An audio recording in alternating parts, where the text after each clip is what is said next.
花西在地新闻，继续来看媒体公布的总统大选上新的民调。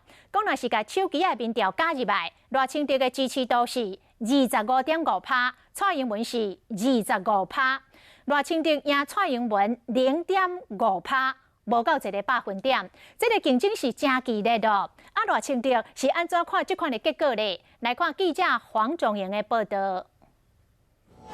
是的，主播，行政院前院长赖清德在下午，他在台中的中山医学大学呢，他是以医学与人生为主题来这里进行演讲。那么赖清德在致辞的时候表示呢，他在当医生的时候，看到当时的社会是充斥着暴力和贿选，他是以糖尿病和高血压来形容整个社会出了问题，他必须要以自己医生的专业来医治这个社会。来听稍早赖清德的说法。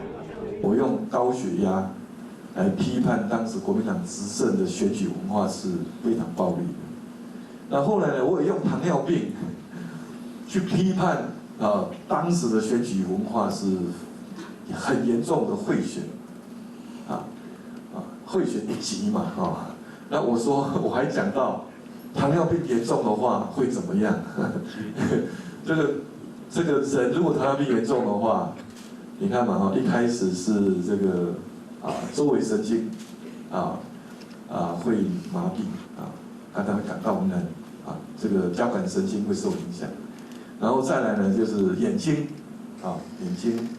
会 hemorrhage retina hemorrhage 或者其他的糖尿病的眼睛病变，最后一个就是肾脏就如果糖尿病严重的时候，也会危及人的生命。那如果贿选文化不改革持续下去的话，那台湾绝对完蛋了。赖清德他对于媒体公布手机合并民调之后，表示他的支持度领先现代总统蔡英文0.5个百分点。对此，赖清德他并没有多做回应哦。